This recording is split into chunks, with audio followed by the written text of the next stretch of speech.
नमस्कार मेरे प्यारे दोस्तों, आप सब कैसे हैं। आई होप आप लोग अच्छे होंगे, मस्त होंगे और अपनी पढ़ाई ज़बरदस्त तरीके से कर रहे होंगे। दोस्तों देखिए, हम कंप्यूटर प्रैक्टिस सेट देख रहे थे यूथ पब्लिकेशन का या यूथ कंपटीशन का। इसमें हमने दो प्रैक्टिस सेट मतलब दो क्लासें हो चुकी, हमारी ये तीसरी क्लास है और हम डेली 100 क्वेश्चन के आसपास देखते हैं। देखिए 100 क्वेश्चन इसलिए हो पाते हैं, मैं चाहूँ तो करा दूँ 250-300 क्वेश्चन, लेकिन एक्सप्लेन न करना हो तो मैं करा दूँ।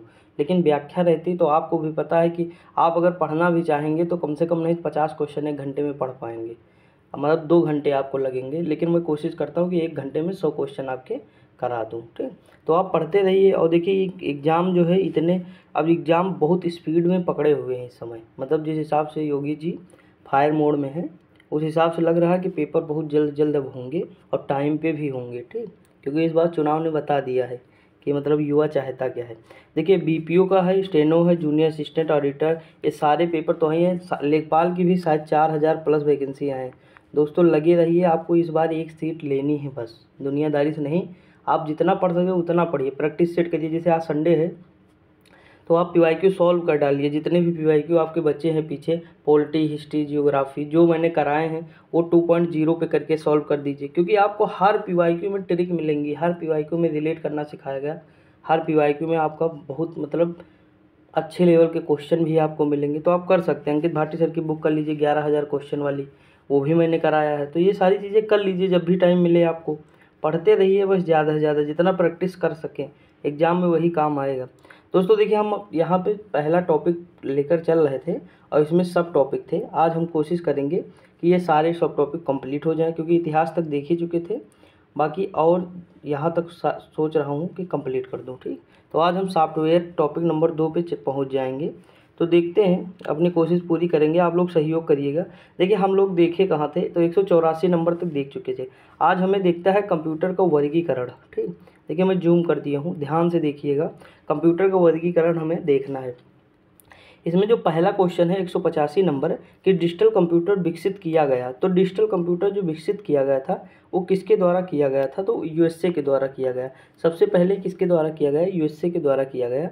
लिखा है डिजिटल कंप्यूटर का विकास यूएसए द्वारा किया गया। देखिए अब एक बार यहाँ पढ़ लिए, एक बार व्याख्या में पढ़ लिए, 2 बार हो गया ना, आपको माइंड रिकॉल कर लिया तुरंत कि मतलब 2 बार चीज़ें हम पढ़ चुके हैं। अभी आगे फिर जैसे धीरे धीरे आएंगे क्वेश्चन तो 2 बार 3 बार हो जाएगा। इसकी पीडीएफ डालूंगा, आप पेपर देने से पहले भी देख सकते हैं वीडियो। तो बहुत सारी चीज़ें हैं, तो आप मतलब अगर कर सकते हैं तो करिएगा ज़रूर। ठीक, अब देखिए यहाँ लिखा है कि डिजिटल कंप्यूटर का विकास यूएसए द्वारा किया गया है। डिजिटल कंप्यूटर में आंकड़े इलेक्ट्रॉनिक पुल्स या बाइनरी नंबर के रूप में दिए जाते हैं। John Vincent Atanasoff digital computer के आविष्कारक है। अगर हमें इतना पता है कि एटाना-सॉक जो है डिजिटल कंप्यूटर के आविष्कारक हैं, बस इतना काफ़ी है हमारे लिए। ठीक, अगला क्वेश्चन, निम्नलिखित में से कौन एक समय में कई उपयोगकर्ताओं को सपोर्ट कर सकता है। तो देखिए मिनी कंप्यूटर, व्यक्तिगत कंप्यूटर, पॉम टॉप है। पॉम टॉप मतलब हथेली वाला जो मतलब हाथ, पॉम मतलब क्या होता है, हथेली होता है, यानी हाथ जो गोदी होती है बीच की, वो होता है। एक माइक्रो कंप्यूटर, व्यक्तिगत कंप्यूटर, एक मिनी कंप्यूटर है। तो इनमें से कौन एक समय में कई उपयोगकर्ताओं से सपोर्ट कर सकता है, तो वो हमारा करेगा मिनी कंप्यूटर। कौन सा करेगा, मिनी कंप्यूटर करेगा। देखिए यहाँ लिखा, मिनी कंप्यूटर को मिड रेंज कंप्यूटर कहा जाता है क्योंकि यह माइक्रोसॉफ्ट कंप्यूटर से बड़ा और मेनफ्रेम कंप्यूटर से छोटा होता है। मिनी कंप्यूटर मुख्य रूप से मल्टी यूजर कंप्यूटर है, जहां एक से अधिक यूजर एक साथ कार्य कर सकते हैं। तो मिनी कंप्यूटर के बारे में आप याद रखिएगा कि ये मल्टी यूजर कंप्यूटर है, यानी इसमें एक साथ बहुत सारे लोग कार्य कर सकते हैं। मिनी कंप्यूटर के उदाहरण है IBM yes eyes 400E, Honeywell 200, TI 900 जो है 90, या देखें इंग्लिश में कह सकते हैं कि TI 1919, ठीक, 919 ऐसे कह सकते हैं, कोई दिक्कत नहीं ना, 90 कह सकते हैं, सॉरी 19 नहीं, 990। ठीक, तो इतना कह सकते हैं, नहीं तो फिर आप 990 कहिए, कोई दिक्कत नहीं। जब भी बड़े बड़े नंबर होते हैं तो हम ऐसे कर सकते हैं, कोई उससे दिक्कत नहीं, आप अपने हिसाब से कर लीजिए सुविधा अनुसार। ठीक, अगला है वर्गीकरण के अनुसार किसे कंप्यूटर नहीं कहा जाता है। तो ये जो उबंटू है ना, ये सर्च इंजन के रूप में कार्य करता है। उबंटू ये हमें लगता है कंप्यूटर नहीं है, देख लेते हैं, ये एप्लीकेशन है शायद, देखते हैं। यहाँ लिखा है कि वर्क स्टेशन, यानी ये वर्क स्टेशन, मेन फ्रेम और मिनी कंप्यूटर। देखिए मेन फ्रेम और मिनी कंप्यूटर तो हम लोग पढ़ चुके हैं। वर्क स्टेशन है कंप्यूटर के प्रकार हैं जिनका प्रयोग क्रमशः वैज्ञानिक, इंजीनियरिंग, एप्लीकेशन कार्यों, बैंकिंग कंपनियों या यात्रियों आरक्षण में किया जाता है। जबकि उबंटू जो है ऑपरेटिंग सिस्टम है जो कंप्यूटर हार्डवेयर को नियंत्रित करता है, साथ ही एप्लीकेशन सॉफ्टवेयर प्लेटफॉर्म उपलब्ध कराता है। ठीक, उबंटू क्या है? एक सॉफ्टवेयर है, ऑपरेटिंग सिस्टम है। अगला है आईसी चिपों द्वारा निर्मित प्रथम डिजिटल कंप्यूटर माना जाता है, तो ये IBM सिस्टम 360 माना जाता है। ऑप्शन नंबर डी हो जाएगा। और देखिए ये विकसित कब किया गया? प्रथम डिजिटल कंप्यूटर का निर्माण IBM द्वारा किया गया। अभी हम लोग ऊपर देखे भी थे 1964 में किया गया था। इसे IBM सिस्टम 360 के नाम से जाना जाता है। ठीक, आप देख सकते हैं। अगला, डिजिटल कंप्यूटर किस सिद्धांत पर कार्य करता है? तो जो डिजिटल कंप्यूटर होता है वो गणना के सिद्धांत पर कार्य करता है।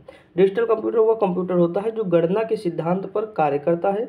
यह सभी प्रकार की सूचनाओं को द्विव आधारित या बाइनरी पद्धति में बदलकर अपना कार्य करते हैं। यह बहुत अधिक क्षमता से कार्य कर सकते हैं तथा इनमें किसी भी प्रकार की संक्रियाएं की जा सकती हैं। ऑप्शन नंबर क्या हो जाएगा? ए हो जाएगा। अगला है कि कैलकुलेटर किस प्रकार के कंप्यूटर कार्य पद्धति पर कार्य करता है? तो ये डिजिटल कंप्यूटर पर करता है। किस पर? डिजिटल कंप्यूटर पर। इसमें भी बाइनरी होता है, कैलकुलेटर में भी। अगला है कि राष्ट्रीय सुरक्षा के हवाई यात्रा और रडार को नियंत्रित करने के लिए किस प्रकार के कंप्यूटरों का उपयोग किया जाता है? तो ये हाइब्रिड कंप्यूटर का उपयोग किया जाता है। ऑप्शन नंबर क्या हो जाएगा? बी हो जाएगा। राष्ट्रीय सुरक्षा के हवाई यातायात व रडार को नियंत्रित करने हेतु हाइब्रिड कंप्यूटर का प्रयोग किया जाता है। यह कंप्यूटर एनालॉग व डिजिटल कंप्यूटर का मिला जुला रूप है। हाइब्रिड कंप्यूटर क्या है? एनालॉग और डिजिटल कंप्यूटर का मिला जुला रूप है। हॉस्पिटल में मरीज की हार्ट बीट मापने व ब्लड प्रेशर को चेक करने के लिए हाइब्रिड कंप्यूटर का प्रयोग किया जाता है। इंपॉर्टेंट है, याद रखिए कि हाइब्रिड कंप्यूटर का प्रयोग कहाँ किया जाता है। एनालॉग कंप्यूटर का प्रयोग भौतिक इकाइयों को मापकर उनको अंकों में बदलने के लिए किया जाता है। इन कंप्यूटर्स का मुख्यतः प्रयोग विज्ञान व इंजीनियरिंग के क्षेत्र में होता है। एनालॉग कंप्यूटर का प्रयोग कहाँ होता है? विज्ञान व इंजीनियरिंग के क्षेत्र में। और जो है हमारे वो हाइब्रिड कंप्यूटर का प्रयोग होता है ब्लड प्रेशर ये सब मापने में होता है हॉस्पिटल में। ठीक दोस्त, आगे बढ़ते। देखिए हम एक देख रहे थे कल, शायद जो है बुक एक लोग पढ़ाए, वो क्या मतलब थोड़ा जल्दी पढ़ाए हैं, लेकिन जिसका रीज़न है क्यों इतना पढ़ाए हैं, बस ये नहीं छोड़ दिए हैं ना ये वाला, तो इससे फ़ायदा कोई है नहीं। जब हम बुक पढ़ा ही रहे तो पूरा देख लेते हैं। ठीक, और कहीं कहीं आपको थोड़ा साफ कम दिख रहा है। देखिए दोस्तों, जब मैं PDF बनाता हूँ तो इस तरह जूम नहीं करता हूँ, जैसे इतना देखिए अब साफ दिख रहा, मतलब जो है आपको देखने में सही लग रहा, तो इसी तरह हम करते हैं। लेकिन कभी कभी क्या होता है, कहीं कहीं साफ कम दिखता है, बहुत ज़्यादा जूम करते तो फट जाता है ना, बात ये है, इसलिए कम साफ दिखता है। बाकी कोई दिक्कत नहीं है, लेकिन कहीं कहीं मतलब 1-2 क्वेश्चन कम साफ दिखते हैं, बाकी दिखते हैं। ठीक, तो मैनेज कर लीजिएगा। ऐसा नहीं कि PDF बनाते समय पसीने से भीग जाता हूँ, आधे घंटे ज़्यादा लगते हैं, अगर थोड़ा सा भी साफ नहीं आया फिर डिलीट करता हूँ, फिर बनाता हूँ। तो ये सारी चीज़ें होती रहती है ना। मेहनत मैं अपनी पूरी करता हूँ कि बेस्ट मतलब सारा कुछ रहे मेरा। बाकी आप लोग पढ़ते रहिए, सपोर्ट करते रहिए। देखिए इसमें लिखा 192 क्वेश्चन, किसी संकर कंप्यूटर में निम्न किन विशेषताओं का समन्वय होता है?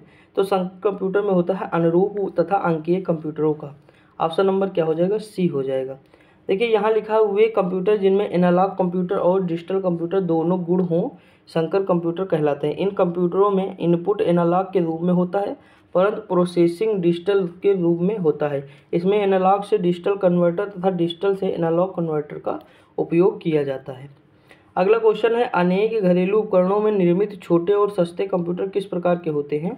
देखिए मेन फ्रेम, मिनी, माइक्रो, ये कोई नहीं होता है। ठीक, घरेलू उपकरण वो छोटे सस्ते जैसे कंप्यूटर, वॉशिंग मशीन, डिजिटल आदि हाइब्रिड कंप्यूटर का प्रयोग होता है। इलेक्ट्रिकल और फिजिकल दोनों रूप के साथ साथ कार्य करते हैं। ठीक, वॉशिंग मशीन और डिश वॉशर में हाइब्रिड कंप्यूटर का प्रयोग होता है। देखिए आप वहाँ देखे होंगे ना, नंबर लगे रहते हैं, कहीं भी वो कंप्यूटर के रूप में ही कार्य कर रहा है ना। दूसरी चीज़, एक चीज़ और मैं बता दूं, देखिए मैंने 15 प्रैक्टिस सेट कराया ज्ञान मुद्रा के, 15 प्रैक्टिस सेट कराया यूथ के।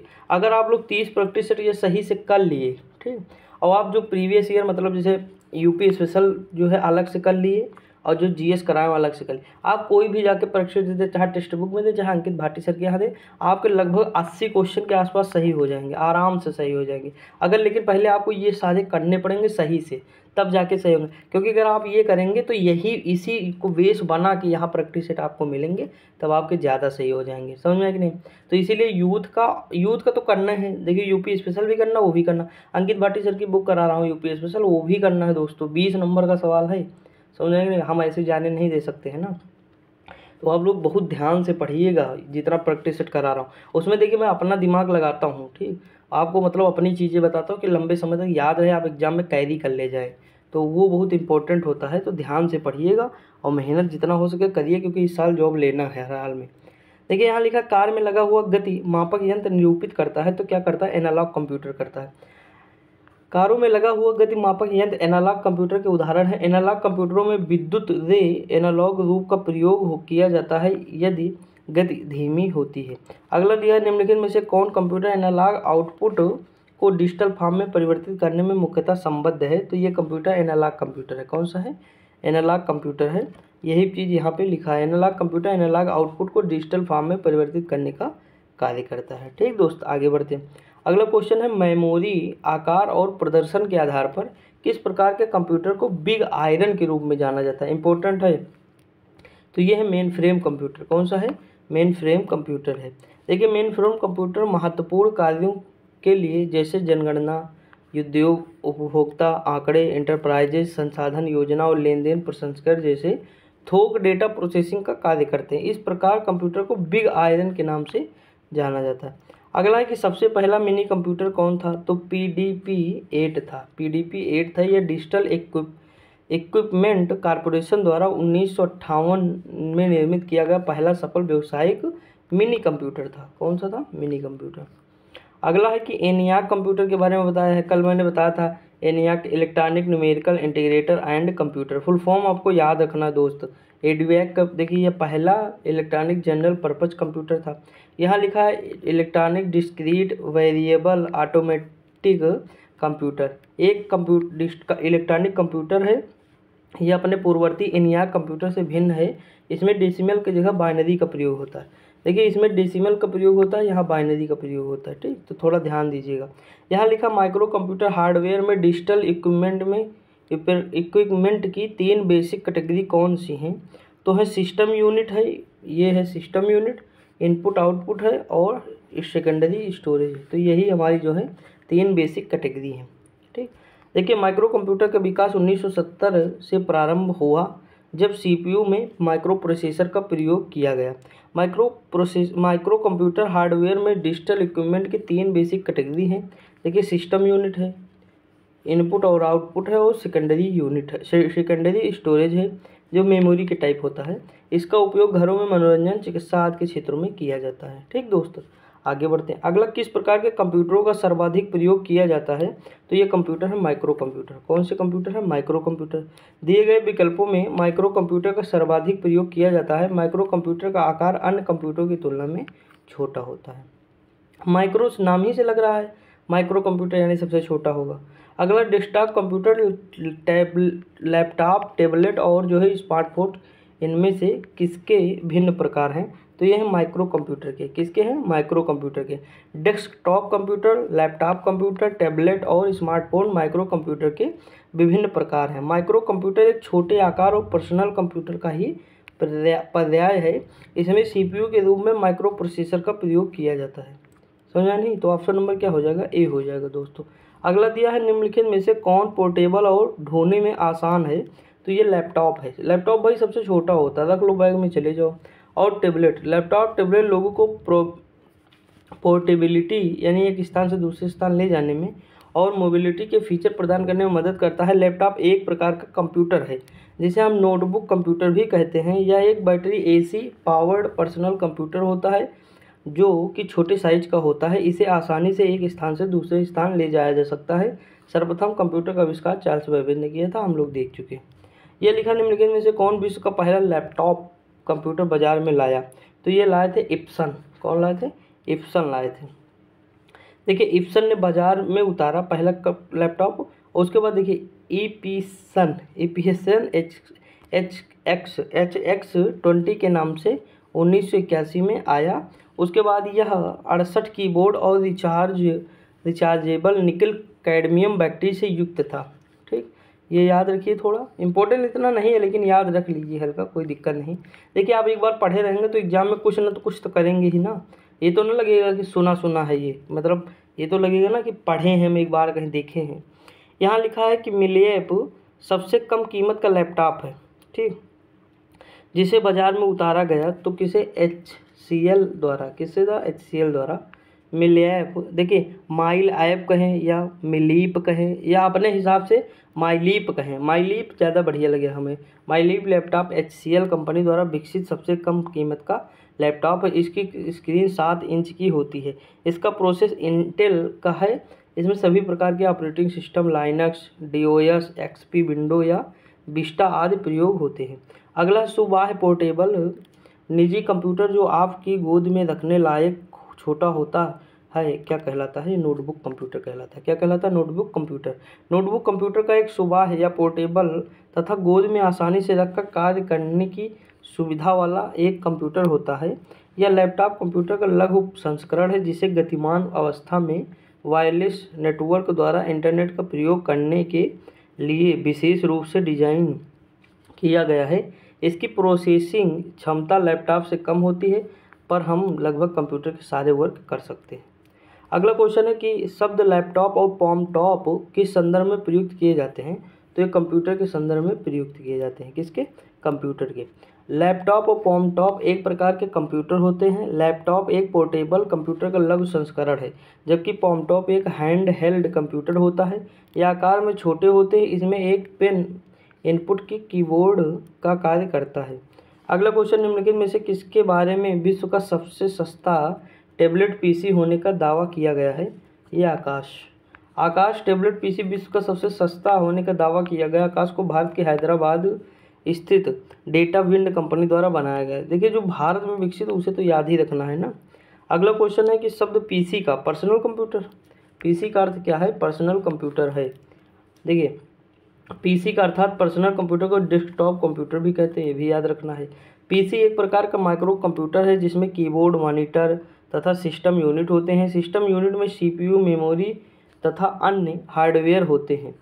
इस पर एक बार में एक ही व्यक्ति कार्य कर सकता है, इसी कारण इसे पर्सनल कंप्यूटर कहा जाता है। इसे इंटरनेट से भी जोड़ा जा सकता है। इसका उपयोग घरों में, व्यवसाय में, मनोरंजन तथा आंकड़ों के संग्रह आदि में होते हैं। अगला क्वेश्चन है निम्नलिखित में से कौन सा पर्सनल कंप्यूटर का एक भाग नहीं है? तो ये USB नहीं है। कौन सा? USB यूनिवर्सल सीरियस बस होता है इसकी फुल फॉर्म, ये देखिए लिखा है। कार्य कंप्यूटर के उपकरणों के मध्य संचार स्थापित करता है। यहाँ देख लीजिए पर्सनल कंप्यूटर को डेस्कटॉप कंप्यूटर कहते हैं, हम लोग देख चुके हैं। और इसके मुख्य भाग कौन से हैं? तो CPU, रैम और रोम होता है। ठीक, आगे बढ़ते हैं। अगला क्वेश्चन दिया है शब्द PCXT का आशय है, तो इसका आशय क्या है? Personal computer extended technology, personal computer extended technology. PCXT अर्थात personal computer extended technology IBM PC का एक संस्करण है जो 8 मार्च 1983 को IBM मशीन टाइप नंबर 5160 के रूप में जारी किया गया है। ठीक दोस्त, आगे बढ़ते हैं। अगला है IBM का पूरा नाम क्या है? International business machine. कौन सा है? इंटरनेशनल बिजनेस मशीन पूर्ण रूप है international business machine. IBM computer का निर्माण करने वाली यह अमेरिकन कंपनी है। पर्सनल कंप्यूटर का निर्माण सर्वाधिक रोल इसी का है। अगला है निम्नलिखित में से क्या कंप्यूटर वर्गीकरण का एक प्रकार नहीं है? तो ये इलेक्ट्रिकल कंप्यूटर इसका जो है प्रकार नहीं है। एनालॉग कंप्यूटर, डिजिटल कंप्यूटर और हाइब्रिड कंप्यूटर ये सभी कंप्यूटर वर्गीकरण के प्रकार हैं जबकि इलेक्ट्रिकल कंप्यूटर नहीं है। अगला क्वेश्चन निम्नलिखित में से किस कंपनी ने कुछ समय पहले 1 टेराबाइट हार्ड ड्राइव क्षमता वाले भारत के पहले निजी कंप्यूटर को परिवर्तित करने की घोषणा की थी? तो ये था HCL इन्फोसिस्टम। ऑप्शन नंबर क्या हो जाएगा? C हो जाएगा। देखिए यहाँ लिखा है 1 टेराबाइट हार्ड ड्राइव क्षमता वाले भारत के पहले निजी कंप्यूटर को परिवर्तित करने की घोषणा HCL इकोसिस्टम ने की थी। अगला है मैक एक प्रकार का पर्सनल कंप्यूटर है जिसे बनाया गया है, तो ये एप्पल के द्वारा बनाया गया है। किसके द्वारा? एप्पल। IBM द्वारा बनाए गए पहले सामान्य उद्देश्य लागत प्रभावी व्यक्तिगत कंप्यूटर को पर्सनल कंप्यूटर कहा जाता है। यह एक माइक्रो प्रोसेसर तकनीक है जो किसी भी व्यक्ति द्वारा घर या कार्यालय में उपयोग करने के लिए डिजाइन किया गया है। छोटा और अपेक्षाकृत सस्ता कंप्यूटर है। मैक एप्पल द्वारा विकसित एक पर्सनल कंप्यूटर है जिसे 1984 में बनाया गया है। यह ऐसा पहला पर्सनल कंप्यूटर था जिसमें एक graphic user interface, built in screen और माउस को प्रदर्शित किया जाता था। अगला क्वेश्चन निम्नलिखित में से कौन एक प्रकार का पर्सनल कंप्यूटर नहीं है? देखिए डेस्कटॉप हम लोग देख चुके हैं, लैपटॉप भी देख चुके हैं, पॉमटॉप यानी हथेली में मेन फ्रेम नहीं होना चाहिए। मेन फ्रेम कंप्यूटर जो है पर्सनल कंप्यूटर नहीं है। देख लेते हैं फिर भी आंसर क्या दिया हुआ है। मेरे ख्याल से तो ऑप्शन नंबर बी होना चाहिए। ठीक है, देखिए बी ही होगा। मेन फ्रेम कंप्यूटर वे कंप्यूटर हैं जिसका उपयोग बड़े पैमाने पर प्रसंस्करण और डेटा भंडारण दोनों में किया जाता है। इस तरह के कंप्यूटर को एक साथ कई लोग उपयोग कर सकते हैं, जबकि डेस्कटॉप, कॉम टॉप ये सारे पर्सनल कंप्यूटर यानी इसमें एक ही लोग, पर्सनल है यानी व्यक्तिगत है, यानी जैसे हम प्रयोग कर रहे हैं तो हम ही कर सकते हैं, कोई दूसरा कर रहा है तो दूसरा करेगा, मतलब एक समय में एक ही लोग करेंगे। ठीक। अगला है कि वह कंप्यूटर जो किसी नेटवर्क पर अन्य कंप्यूटरों को संसाधन प्रदान करता है उसे निम्न में से किस नाम से जाना जाता है। उसे सर्वर कहते हैं। क्या कहते हैं? सर्वर। सर्वर एक प्रकार का कंप्यूटर सेवा होता है जो किसी नेटवर्क पर उपस्थित अन्य कंप्यूटरों को संसाधन प्रदान करता है। अगला है निम्नलिखित में से किसे भारतीय सुपर कंप्यूटरों का जनक माना जाता है। ये है विजय भाटकर। कौन है? विजय भाटकर हैं। विजय भाटकर को भारत में सुपर कंप्यूटर का जनक माना जाता है। इम्पोर्टेंट है। इनके नेतृत्व में देश के पहले सुपर कंप्यूटर परम 8000 परम 10000 बनाए गए थे। ये 1987 में सीडीएक की सुपर कंप्यूटर परियोजना का नेतृत्व कर चुके हैं। अगला क्वेश्चन है परम एक उदाहरण है, तो ये सुपर कंप्यूटर का है। परम एक सुपर कंप्यूटर का उदाहरण है। परम सीडीएक पुणे में डेवलप किया गया है। भारत का अधिकतम सुपर कंप्यूटर प्रत्यूष है। आधुनिकतम कौन है? प्रत्यूष है। और ये जनवरी 2018 में विकसित किया गया। अगला क्वेश्चन निम्नलिखित में से कौन सा भारत द्वारा विकसित सुपर कंप्यूटर है।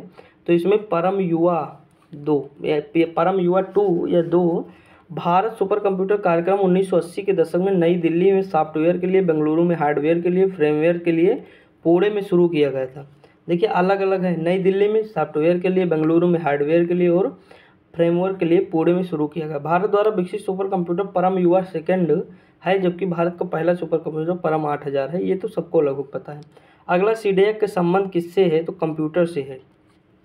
सीडीएक भारत की अर्ध सरकारी कंप्यूटर है जो कंप्यूटर निर्माण से संबंधित है। इसकी स्थापना वर्ष 1984 में पुणे में की गई थी। अगला क्वेश्चन है बृहद कंप्यूटर से अधिक शक्तिशाली नहीं है तो सर्वोत्कृष्ट कंप्यूटर यानी जो है सुपर कंप्यूटर। ऑप्शन नंबर क्या हो जाएगा? ए हो जाएगा।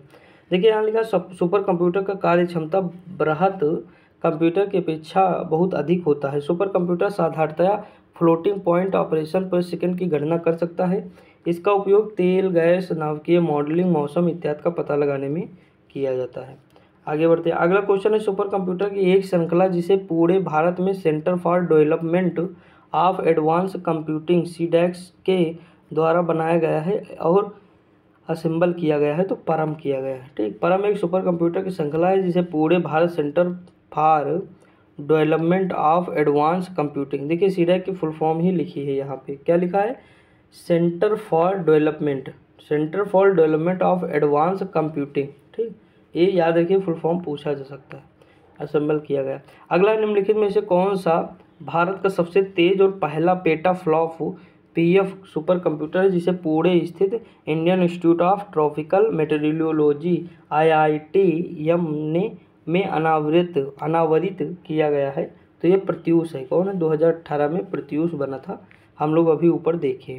इसकी कंप्यूटिंग क्षमता है 6.8 पेटाफ्लॉप है। इस सुपर कंप्यूटर को भारतीय मौसम विज्ञान संस्थान पुणे में लाया गया था। भारत का पहला सुपर कंप्यूटर परम 8000 है। ठीक।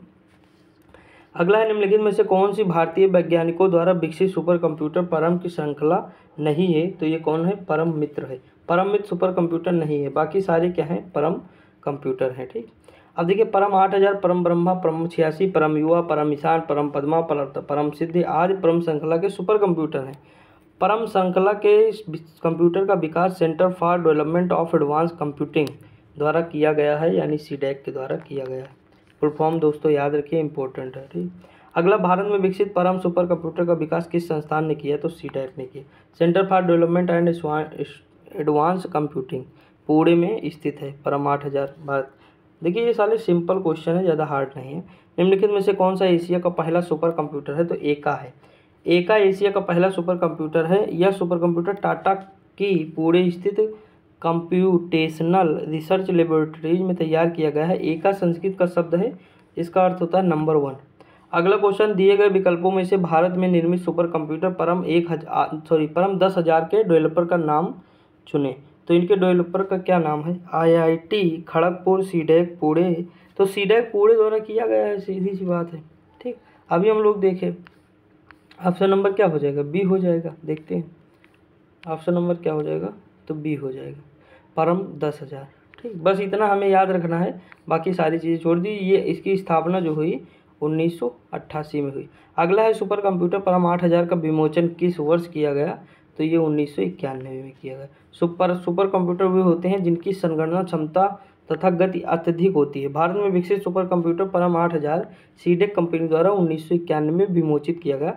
सुपर कंप्यूटर के प्रयोग हैं एनिमेटेड ग्राफिक्स, परमाणु अनुसंधान इत्यादि। मौसम के बारे में जानकारी भी यही पता करता है। अगला है परम पदम, जो हाल में चर्चा का विषय था। तो पदम परम क्या है? यह है भारत द्वारा विकसित महाअभिकल्पित सुपर कंप्यूटर के नाम से जाना जाता है। ऑप्शन नंबर क्या है? परम पदम एक सुपर कंप्यूटर है। ये सीडैक द्वारा विकसित भारत का सुपर कंप्यूटर का परम पद्म है। भारत सुपर कंप्यूटर विकसित करने वाला 5वां देश है। इससे पहले अमेरिका, जापान, इजराइल और चीन ने सुपर कंप्यूटर विकसित कर दिए। अगला क्वेश्चन, परम सिद्धि का तात्पर्य है। परम सिद्धि का तात्पर्य है कि एक कृत्रिम बुद्धि super computer. Option number B हो जाएगा। ठीक, देखिए इसके तहत सीडैक द्वारा स्थापित किया गया है। राष्ट्रीय सुपर कंप्यूटर मिशन के तहत सीडैक में स्थापित किया गया है। देखिए ये तो आप जानते ही ना, ऊपर लिखा है, यहाँ लिखा यह deep learning, visual computing, visual reality, accelerated computing और ग्राफिक वर्चुअलाइजेशन में मदद साबित करता है। अगला क्वेश्चन, मध्यम रेंज के मौसम पूर्वानुमान के लिए भारत द्वारा सबसे पहले कौन सा कंप्यूटर खरीदा गया है?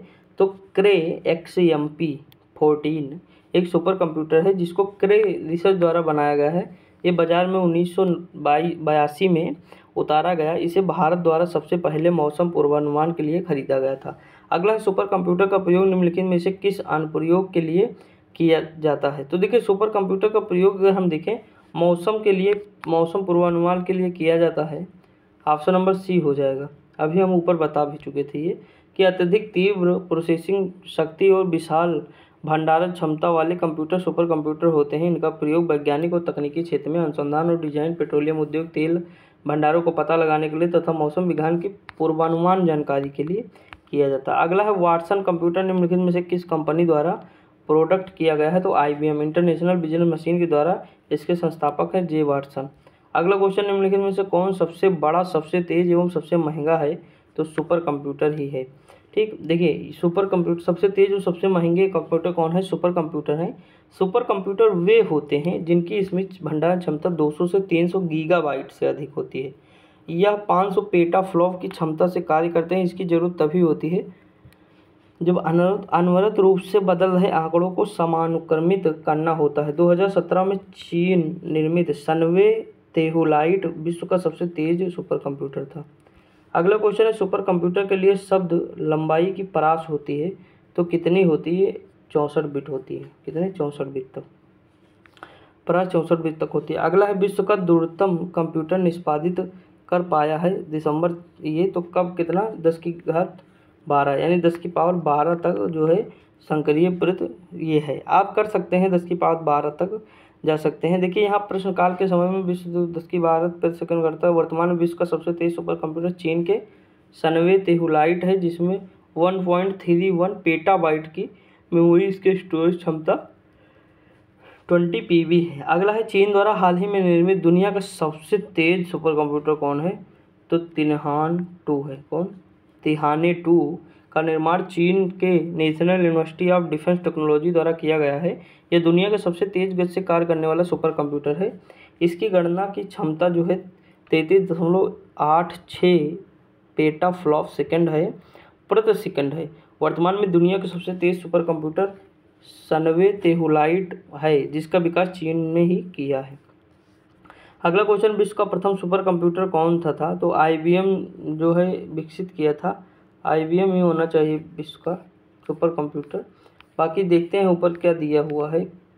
ये क्रे है, सॉरी IBM तो एक वो है, मतलब जो है संस्थान है IBM, ये क्रे है। इसका विश्व का प्रथम सुपर कंप्यूटर 1976 में अमेरिका की CRC कंपनी ने किया था। अगला दिया, निम्नलिखित में से 1976 में वर्ष में विकसित सर्वप्रथम सुपर कंप्यूटर कौन सा है? तो क्रे।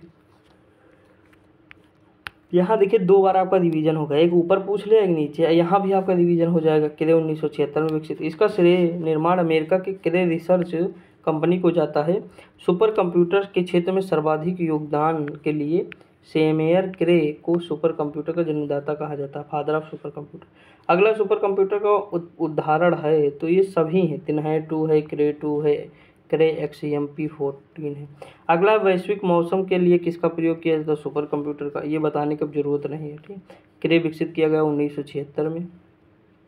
अब देखिए यहाँ सीडेक जो परम है, कंप्यूटर परम, इसका विकास 1991। हम सारी चीज़ें देख चुके हैं ऊपर दोस्त, बस यहाँ रिकॉल करना रहता है, ठीक। यहाँ लिखा है भारत का सबसे शक्तिशाली सुपर कंप्यूटर प्रत्यूष जो IITM भारतीय उष्णकटिबंधीय मौसम विज्ञान संस्थान में स्थापित है, तो पुणे में स्थापित है, ठीक। कहाँ, पुणे में स्थापित है, देख लेते हैं। भारत का सबसे शक्तिशाली सुपर कंप्यूटर प्रत्यूष IITM भारतीय उष्णकटिबंधीय मौसम विज्ञान संस्थान पुणे में संस्थापित किया गया है। प्रत्यूष भारत का सबसे तेज सुपर कंप्यूटर है।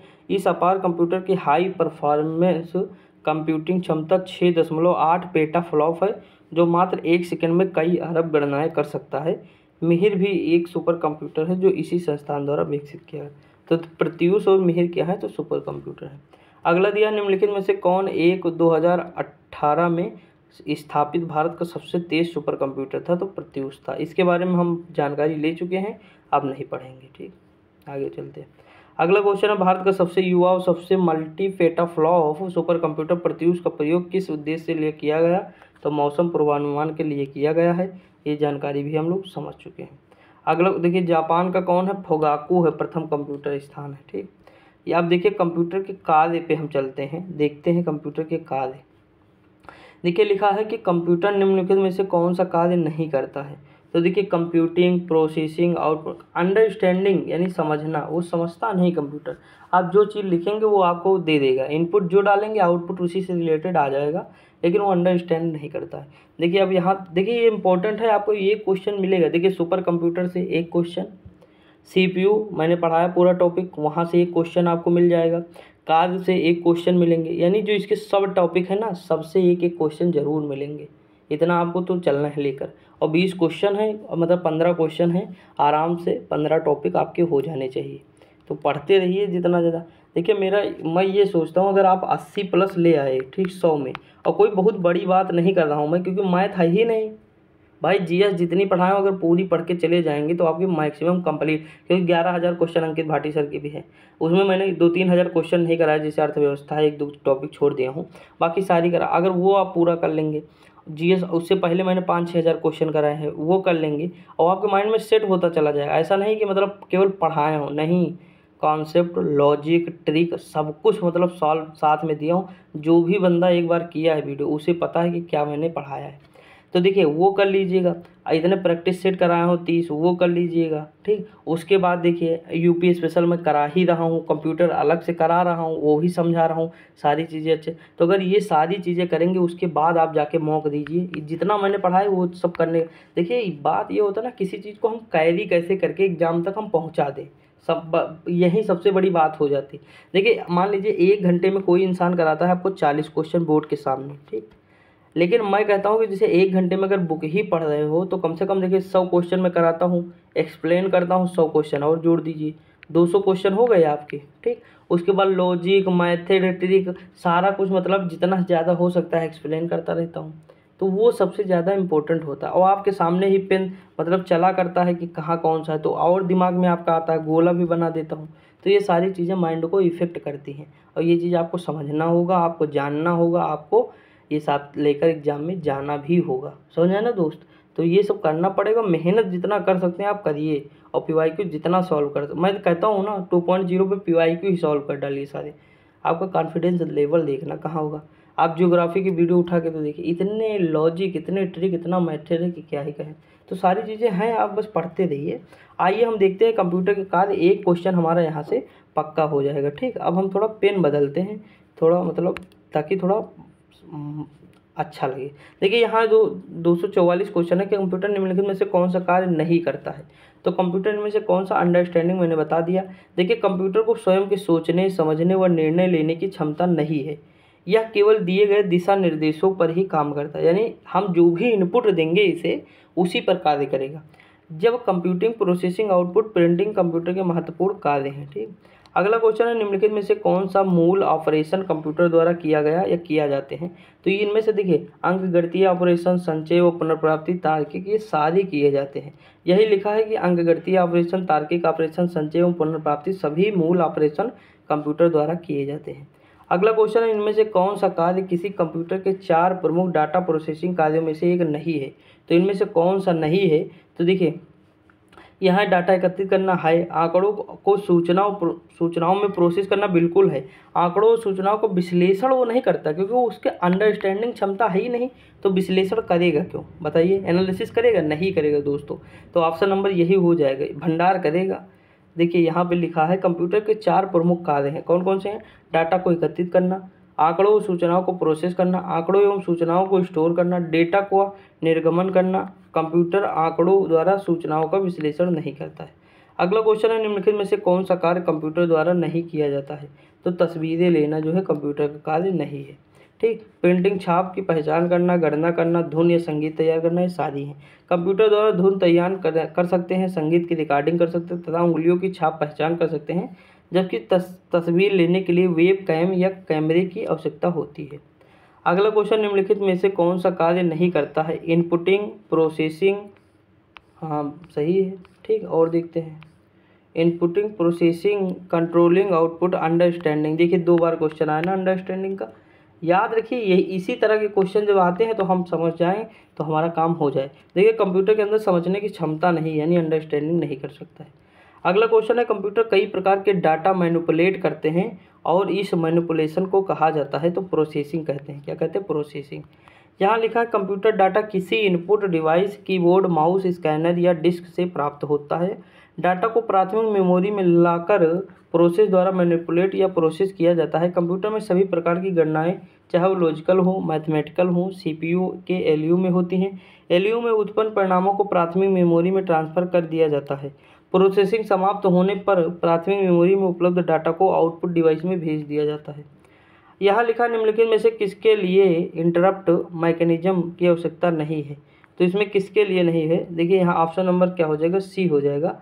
प्रक्रियाओं का साझा डेटा प्रबंधित करने की अनुमति के लिए नहीं है। ऑप्शन नंबर क्या हो जाएगा, सी हो जाएगा। इंटरप्ट मैकेनिज्म में प्रक्रियाओं को डेटा साझा करने के लिए अनुमति की आवश्यकता नहीं है।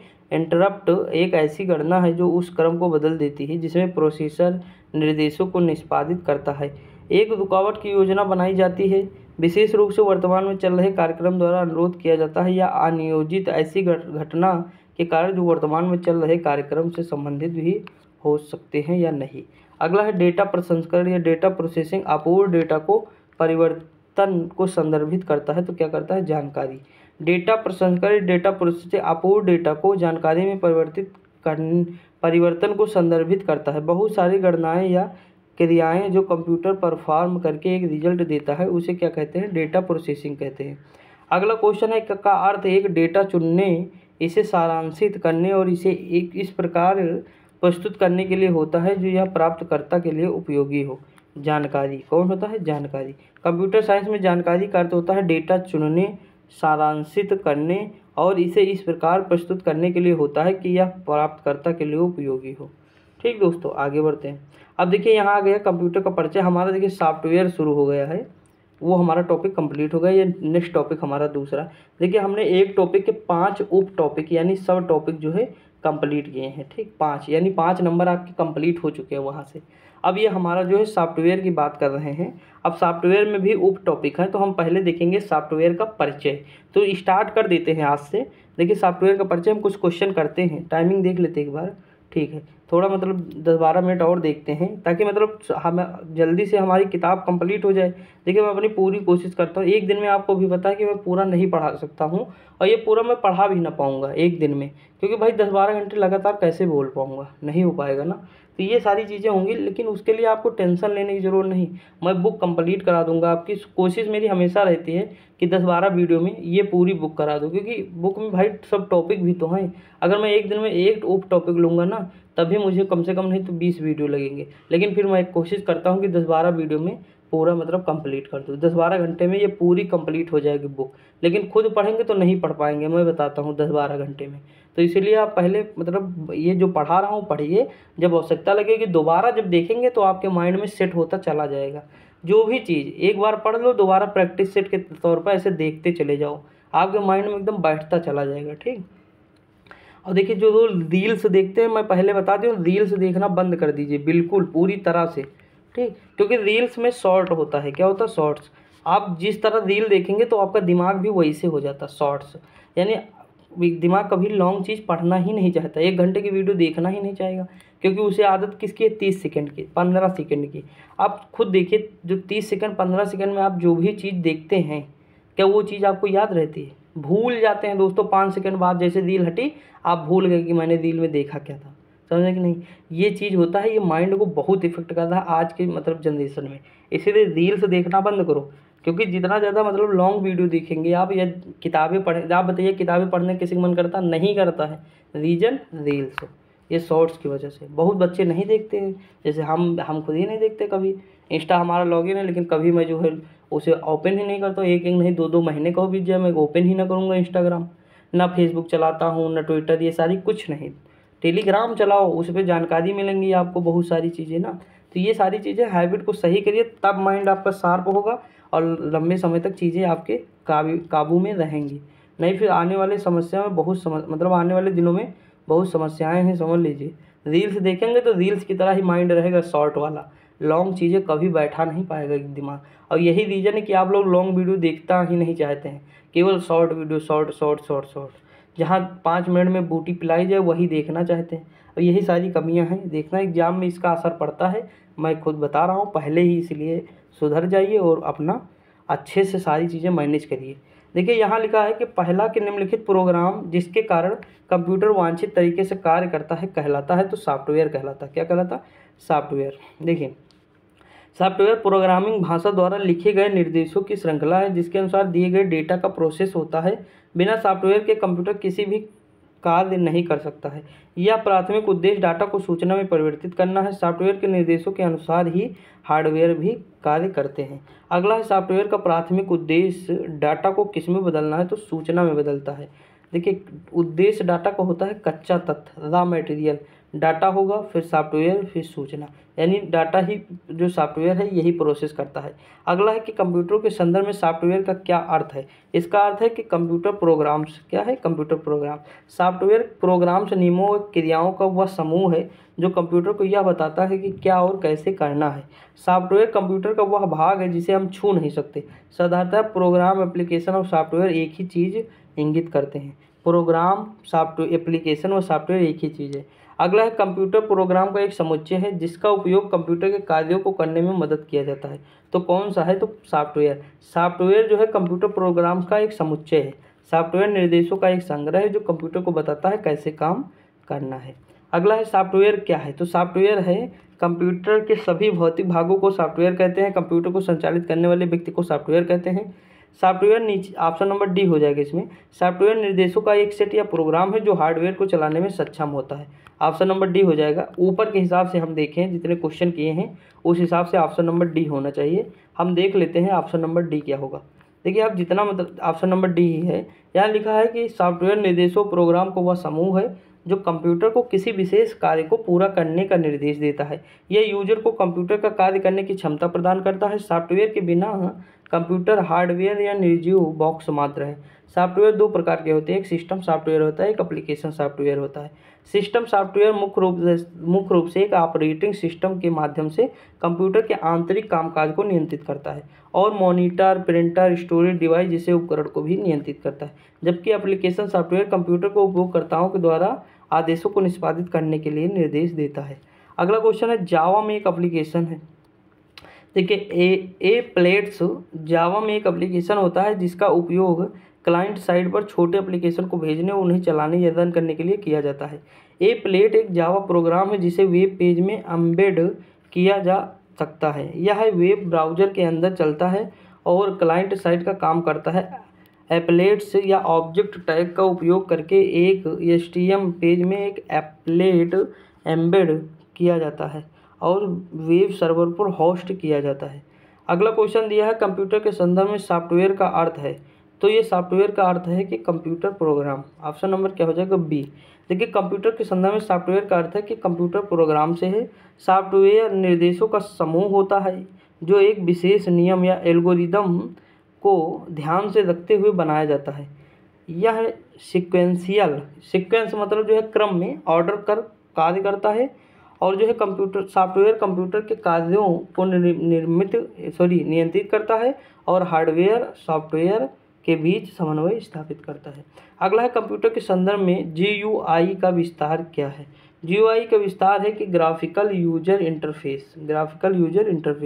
देखिए आप फुल फॉर्म जब एक बार पढ़े रहेंगे तो आपके सामने जब आएंगी तो आप उसमें ऑप्शन से हटा सकते हैं, 3 और 1 आप चूज कर सकते हैं, आराम से आपका ये काम हो जाएगा। लेकिन आप जब पढ़े रहेंगे 2-3 बार तब। देखिए बहुत सारी यूथ कंपटीशन का जो प्रैक्टिस सेट उसमें आपको मिल जाएंगे फुल फॉर्म, बहुत क्वेश्चन वहाँ मिल जाएंगे। इस बुक से बहुत सारा आपका काम हो जाएगा और ज्ञान मुद्रा वाला हो जाएगा। इतने चीज़ फॉलो कर लेंगे आपके कंप्यूटर में कम से कम 15 में 10 क्वेश्चन सही हो जाएंगे। और 15 में अगर 10 कंप्यूटर आप सही कर ले गए, देखिए मैं कहता हूँ जितनी सब्जेक्ट हैं, देखिए हिंदी तो आपको 30 में कम से कम 25 करनी ही है, ठीक, क्योंकि हिंदी बहुत इजी है। और मैं क्वेश्चन कराऊंगा हिंदी के, थोड़ा ये रुक जाइए, अभी ये करा दो, दोनों बुक कंप्लीट हो जाए अंकित भाटी सर की ये वाली, उसके बाद मैं हिंदी करूँगा, फिर अपने तरीके से हिंदी करूँगा, उसमें ट्रिक लॉजिक सब बताऊँगा। देखिए मैं जितना हो सकेगा उतनी पूरी कोशिश करूँगा, आप लोग सपोर्ट करिए, ठीक। देखिए जब वीडियो चलती है तो मैं बहुत खुश रहता हूँ, उस दिन बहुत मन करता है मतलब क्या क्या पढ़ा दें। लेकिन जिस दिन नहीं चलती है वीडियो ना, डिसमोटिवेट हो जाता हूँ, क्योंकि पूरी मेहनत लगती है कि फिर बेकार चली गई यार। मैं कल रात में मतलब थोड़ा नर्वस था क्योंकि मैंने देखा कि वीडियो चली ही नहीं, माइनस में चली गई। लेकिन सुबह उठा तो थोड़ा बहुत चली, तो फिर मतलब लगा कि चलो हो सकता चल जाए। तो ये सारी चीज़ें होती हैं, तो थोड़ा देख लीजिए आप लोग, 5-5 लोगों को अगर ग्रुप में शेयर कर देंगे तो हमारा काम हो जाएगा। दोस्तों इतनी मेहनत करता हूँ, आप खुद ही जानते होंगे, 6 महीने से लगातार मेहनत कर रहा हूँ, कितनी वीडियो डाल चुका हूँ खुद ही जाके देख लीजिए। और कहीं नर्वस या कहीं कुछ नहीं है, वीडियो मतलब सीक्वेंस में है, मतलब अच्छे से अच्छा मैं पढ़ाया भी हूँ, अपनी पूरी कोशिश किया हूँ, ठीक। तो थोड़ा सपोर्ट कर दीजिएगा, बस इसमें कुछ जाएगा नहीं। आप अगर 5 लोगों को शेयर कर देंगे या स्टेटस लगा लेंगे तब भी हमारा काम हो जाएगा। जो भी वीडियो आपको अच्छी लगे वो लगा सकते हैं, चाहे जो, ठीक। तो इस तरह है। देखिए यहाँ लिखा, कंप्यूटर के संदर्भ में GUI का पूर्ण रूप है ग्राफिकल यूजर इंटरफेस। यह एक तरह का यूजर इंटरफेस है जो कि उपयोगकर्ताओं को कंप्यूटर उपकरणों के माध्यम से विजुअल इंडिकेटर और ग्राफिक आइकन दिखाने में कार्य करता है। अगला क्वेश्चन क्या दिया हुआ, अगला दिया शब्द का अर्थ कर्मादेशों प्रोग्राम्स का संग्रह है। तो ये क्या है, सॉफ्टवेयर अनेक प्रोग्राम से मिलकर बना होता है जिसे प्रोग्राम का संग्रह कहा जाता है। अगला है, एक सॉफ्टवेयर कोड है जिसका प्रयोग सॉफ्टवेयर प्रोग्राम को इंस्टॉल करने के बाद उसी प्रोग्राम से जुड़ी समस्या को ठीक करने के लिए किया जाता है। तो पैच एक सॉफ्टवेयर कोड है जो सॉफ्टवेयर प्रोग्राम इंस्टॉल करने के बाद उस प्रोग्राम से जुड़ी किसी समस्या को ठीक करने के लिए प्रयुक्त की जाती है। अगला क्वेश्चन है कि प्रोग्राम या इलेक्ट्रॉनिक निर्देशों के सेट को क्या कहते हैं जो कंप्यूटर को बताता है कि क्या करना है। तो ये सॉफ्टवेयर है। क्या है, सॉफ्टवेयर कंप्यूटर का एक हिस्सा है जो डेटा कंप्यूटर निर्देशों शामिल होते हैं। सॉफ्टवेयर कंप्यूटर को बताते हैं कि क्या करना है, जिसे प्रोग्रामर द्वारा यूजर की ज़रूरत के अनुसार बनाया जाता है, जैसे adobe, Photoshop, Google Chrome, MS-DOS, Skype, VLC, media player आदि। अगला दिया है, निम्नलिखित में से कौन ओपन सोर्स सॉफ्टवेयर नहीं है। तो ओपन सोर्स सॉफ्टवेयर कौन सा नहीं है, Microsoft office. Open source software ऐसे सॉफ्टवेयर कहा जाता है जिसके द्वारा सोर्स कोड सभी के लिए ओपन हो, जिसमें कोई भी इसके सोर्स कोड को एडिट या संशोधित कर सकता है। ओपन सोर्स के उदाहरण हैं लाइनक्स है, मोजिला और फायरफॉक्स है, ठीक। माइक्रोसॉफ्ट ऑफिस नहीं है। अगला क्वेश्चन है, निम्नलिखित में से एक प्रोग्रामिंग सॉफ्टवेयर है, तो इनमें से कौन सा है। देखिए डिस्क क्लीनअप विंडोज या डिफ्रेगमेंटर यहाँ हो जाएगा visual basic. Option number D हो जाएगा कि कंप्यूटर सॉफ्टवेयर को विकसित करने में उपयोग की जाने वाली भाषा को प्रोग्रामिंग लैंग्वेज कहा जाता है। विजुअल बेसिक या टर्बो C++ की सहायता से प्रोग्रामिंग सॉफ्टवेयर विकसित किया जाता है। अगला क्वेश्चन है, आवश्यकता शर्तों का कौन सा सेट एक ऑपरेटिंग सिस्टम में डेडलॉक का कार्य बनता है? तो देखिए deadlock, blocking, send, this, condition, hold. देखते हैं ऊपर कौन सा ऑप्शन इसमें दिया हुआ है, उस हिसाब से फिर हम देखते हैं। ठीक, ऑप्शन बहुत बड़ा है। देखिए यहाँ लिखा है कि डेडलॉक एक ऐसी स्थिति है जो दो या दो से अधिक प्रक्रियाएं एक दूसरे से प्रतीक्षा कर रही होती है। उदाहरण के लिए मान लीजिए हमारे पास दो प्रक्रियाएं हैं, P1 P2 है। प्रक्रिया P1 में संसाधन R रिसोर्स 1 और रिसोर्स 2 की प्रतीक्षा कर रहा है। उसी प्रकार P2 में R2 और संसाधन R1 प्रतीक्षा कर रहा है। तो प्रक्रिया P1 अपने संसाधन को जारी रखने के लिए प्रक्रिया P1 की प्रतीक्षा कर रही है और कोई भी संसाधन जारी नहीं कर सकता है। देखिए समझ में कम आ रहा होगा, लेकिन यहाँ देखिए, वो छोड़िए, देखिए यहाँ लिखा कोई भी काम डेडलॉक। देखिए यहाँ क्या है, P1 है, हैव करेगा रिसोर्स 1, ठीक, रिक्वेस्ट करेगा P2 को, हैव करेगा रिसोर्स 2। यही जो होता है कि जो है इसमें 4 चरण होते हैं। यहाँ लिखिए किसी भी ऑपरेटिंग सिस्टम में डेडलॉक बनाने के लिए 4 कारण होते हैं, mutual exclusion, no preemption, hold and wait व सर्कुलर वेट। देखिए इस तरह के क्वेश्चन अगर आप आए तो छोड़ भी सकते हैं। देखिए मैं कभी भी आपको जो वो क्वेश्चन जिसका ओर छोर हमें नहीं पता है उस तरह के हम क्वेश्चन छोड़ देंगे तो हमारी मेरिट पे बहरहाल कोई असर नहीं उसका दिखेगा, बस इतना समझ लीजिए। ठीक, यहाँ लिखा भारत की सबसे बड़ी सॉफ्टवेयर कंपनी कौन सी है? तो TCS है। कौन सी है? TCS। टाटा कंसल्टिंग सर्विस दूसरे नंबर पर इन्फोसिस है। अगला दिया है कि विशिष्ट प्रतिबंध के आधार पर सॉफ्टवेयर का प्रयोग करने का कानूनी अधिकार निम्नलिखित में से कौन अनुदत्त है? तो सॉफ्टवेयर लाइसेंस है। कौन सा है? Software license. विशिष्ट प्रतिबंधों के आधार पर सॉफ्टवेयर के प्रयोग का कानूनी अधिकार सॉफ्टवेयर लाइसेंस के माध्यम से किया जाता है। यह सॉफ्टवेयर जो प्रयोगता के जानकारी के बिना उसकी गतिविधियों को ट्रैक करता है कहलाता है तो स्पाईवेयर कहलाता है। क्या कहलाता है? स्पाईवेयर। आगे बढ़ते दोस्तों, अगला लिखा बिल गेट्स ने 1975 में के साथ माइक्रोसॉफ्ट कॉरपोरेशन को सह संस्थापित किया था। तो देखिए स्टीव पॉल जॉब्स के साथ हमको लगता है किए थे, ये किए थे पॉल जी एलन के साथ किए थे। ऑप्शन नंबर क्या हो जाएगा? डी हो जाएगा। ठीक दोस्त, यहाँ लिखा है बिल गेट्स 1975 में पॉल जी एलन के साथ माइक्रोसॉफ्ट कॉरपोरेशन को सह संस्थापित किए थे। माइक्रोसॉफ्ट विश्व की सबसे बड़ी सॉफ्टवेयर कंपनी है। अगला क्वेश्चन है मनुष्यों या स्वचालित माध्यमों द्वारा संचार व्याख्या या प्रसंस्करण के लिए प्रयुक्त औपचारिक रूप से तथ्यों, अवधारणाओं या निर्देशों का प्रस्तुतिकरण करता है किसका? डेटा का। सूचनाओं के द्वारा संचालित करते हैं। डेटा स्वचालित माध्यमों द्वारा संचार व्याख्या व प्रसंस्करण के लिए उपयुक्त औपचारिक रूप से तथ्यों, अवधारणाओं या निर्देशों का प्रस्तुतिकरण करते हैं। कितनी भी संख्या के वर्णों का मिलान करने के लिए वाइल्ड कार्ड वर्ड कौन सा है? तो देखिए स्टिक्स का चिन्ह। दोस्तों देखिए आपको कम समझ में आ रहा होगा, मानता हूँ थोड़ा बहुत, लेकिन इससे कोई दिक्कत नहीं है कि आप मतलब परेशान हो जाएं। देखिए कंप्यूटर है, हमको जो चीज़ जैसे हमें जो चीज़ कठिन कौन लगती है, जो हम कम पढ़ते हैं। अगर आप मैथ को 10 घंटा देंगे तो आपको मैथ ईजी लगेगी, आप GS को 10 घंटा देंगे तो GS ईजी लगेगी। यानी जिसे आप जितना टाइम देंगे वही चीज़ आपको अच्छी लगेगी। तो जब टाइम देंगे तो फिर मतलब अच्छी लगेगी। आप टाइम कंप्यूटर को कभी नहीं दिए हैं ज़्यादा तो वो बोरिंग लग रही है। ठीक, तो आप टाइम देना शुरू करेंगे फिर वैसे हो जाएगा, तो इतना लोड ना लीजिएगा, आप बस पढ़ते रहिए। ठीक, तो ऑप्शन नंबर इसका क्या हो जाएगा? सी हो जाएगा। अब दोस्तों देखिए एक काम ये कर सकते हैं, इसमें हम यही तक PDF बनाए हैं, इसके आगे हमारी PDF नहीं है। ठीक, तो हम कोशिश करते हैं कि कल से हम यहाँ देखेंगे ऑप्शन नंबर, देखिए 21 नंबर क्वेश्चन से देखेंगे अनुप्रयोग सॉफ्टवेयर।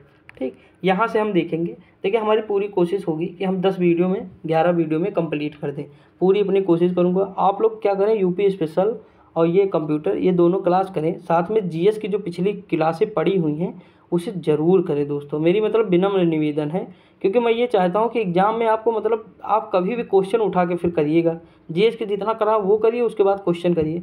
मैंने कुछ नहीं छोड़ा है दोस्तों, कोई टॉपिक नहीं छोड़ा है। देखिए पूरी पॉलिटी के लगभग 1000, 1500, 2000 क्वेश्चन कराया हूँ पॉलिटी के। जियोग्राफी कम से कम 2000 क्वेश्चन तक कराया हूँ। सारी चीज़ें, विश्व के मरुस्थल, विश्व की जनजातीय, सब कुछ कवर किया हूँ, ट्रिक से सारी चीज़ें पढ़ाया हूँ। तो ये सारी चीज़ें आप पढ़िए, आपको एग्जाम में बेनिफिट मिलेगा, थोड़ा बिलीव करिए। बाकी मतलब पढ़ते रहिए, मस्त रहिए, खुश रहिए, थोड़ा मेरा सपोर्ट करिए, सहयोग करिए, चीज़ें शेयर करिए। ठीक, बाकी जो है आप टेलीग्राम ज्वाइन कर लीजिएगा, लिंक हमेशा डिस्क्रिप्शन में लगी रहती है टेलीग्राम के। बाकी अगर नहीं मिलेगा, नहीं होगा तो आप कमेंट करके बताइएगा, मैं आपको भेज दूंगा, लेकिन टेलीग्राम जरूर ज्वाइन करिए, वहाँ बहुत सारी जानकारी आपको मिलती रहती है टाइम टू टाइम, तो आप जो है ज्वाइन कर लीजिएगा। बाकी आप पढ़ते रहिए, मस्त रहिए, खुश रहिए, एंजॉय करिए। मिलते हैं अगली वीडियो में, तब तक के लिए जय हिंद।